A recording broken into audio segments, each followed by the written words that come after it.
What an amazing time we live in, right? Especially if you're an independent musician trying to make a living of your music, right? Or maybe not.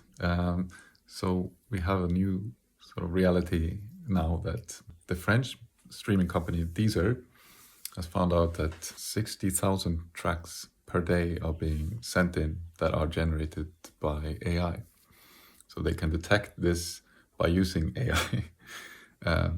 And the most listeners on of AI music are bots. So you have bots listening to AI music and being detected by AI tools.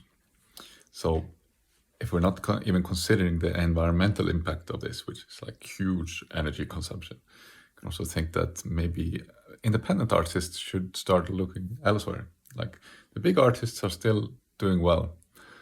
People don't want AI artists. We want someone that we can know more about. So in the commercial world, they have, Taylor Swift or whatever, and people know something about her personal life and follow her career and so on.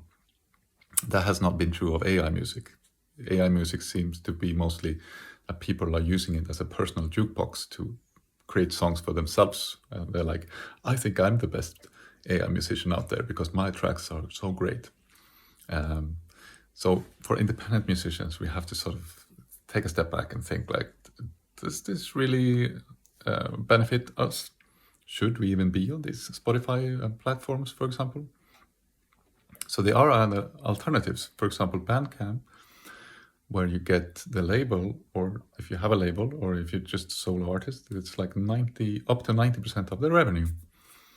And you don't buy streaming on Bandcamp. Maybe that's something they should change. Maybe they should start like a fair streaming service also. That'd be kind of cool. But I don't know how they would do it. Maybe it's possible. But for now, you buy the digital albums, or you can buy vinyl, CD, tape, whatever. But if you buy a digital download, that means that you support the artist and you own that digital download. So it will, even if Bandcamp would be bankrupt, you could just download the music, right? So it's a different system. It doesn't suit everybody, but if there are some artists that you really like and you want to support them, then Bandcamp is a really good option. And as a musician, putting your music on Bandcamp is also a good alternative to all these streaming services that are now being filled up by bots. Yeah.